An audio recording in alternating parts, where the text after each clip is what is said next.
এটা কোনো রাজশাহীর বাজার না, এটা চাঁপাইনবাবগঞ্জ না, এটা সাতক্ষীরার সুলতানপুর বড় বাজার, যে বাজার এখন পুরোপুরি দখল করে নিয়েছে শুধুমাত্র আম আর আম। এই বাজারটা তো বহুত পুরনো বাজার, এ তো নির্দিষ্ট করে বলা যাবে না যে কতদিন থেকে আমের বাজার উৎপন্ন। সাতক্ষীরার সুলতানপুর বড় বাজার কাঁচা পাকা ফল আর সবজির এই পাইকারি বাজারটি এখন পরিণত হয়েছে দক্ষিণ পশ্চিম অঞ্চলের আমের হটস্পটে। প্রতিদিন ভোরবেলা থেকেই শুরু হয় আম কেনাবেচা। সকাল থেকে দুপুর পর্যন্ত জমজমাট চলে এই আমের কেনাবেচা।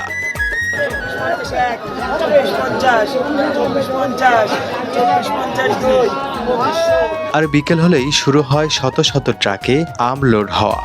দেশের বিভিন্ন প্রান্তে চলে যায় এই সুস্বাদু আম। এই বাজারে আম ক্রয় বিক্রয়ের সাথে জড়িয়ে আছে কয়েক হাজার মানুষ। এখন দেশের আমের চাহিদার বড় অংশ পূরণ করে সাতক্ষীরা।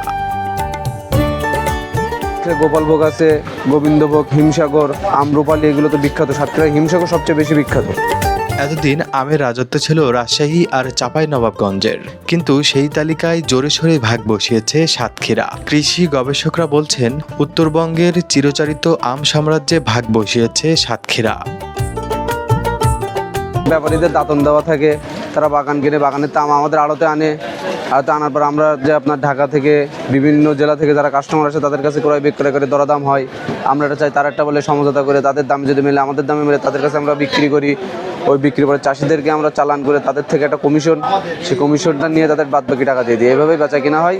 আর সাতক্ষীরার আম তো অনেক সুস্বাদু মিষ্টি, এটা জানেন। আর 15 তারিখ থেকে সাতক্ষীরার যে সুস্বাদু আম হিমসাগর, সেটা ক্রয় বিক্রয় শুরু হবে। এ জেলা হয়ে উঠেছে দেশের নতুন আম অর্থনীতির কেন্দ্র। সাতক্ষীরার আম বাজারে এবার আমের পরিমাণ অনেক বেশি।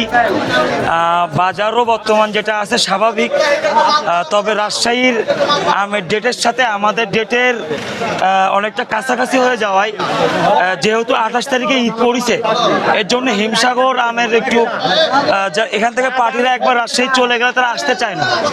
এখন হিমসাগর আমের জন্য আমরা মাত্র সময় পাচ্ছি 12 থেকে 13 দিন। যেহেতু ঈদের 4-5 দিন ছুটি আছে, হিমসাগর আম বেচার জন্য আমাদের সময় কম হয়ে গেছে। তো এটা প্রশাসনের কাছে আমরা বলতে চাই যে হিমসাগর আমটা যদি আরও 2-4 দিন এগোনো যায় তাহলে এটা কৃষকের জন্য অনেক সুবিধা হবে। আর আম একটা সম্ভাবনাময় ফসল বর্তমান সাতক্ষীরাবাসীর জন্য, সুতরাং এইটার উপরে সুদৃষ্টি রাখবে প্রশাসন। কিন্তু প্রশ্ন হচ্ছে সাতক্ষীরার আম এত জনপ্রিয় কেন? কৃষি গবেষকরা বলছেন জলবায়ুগত কারণে সাতক্ষীরার আম আগেই পরিপক্ক হয়। শুধু দেশের বাজারেই নয়, বিদেশের বাজারেও জায়গা করে নিয়েছে সাতক্ষীরার আম।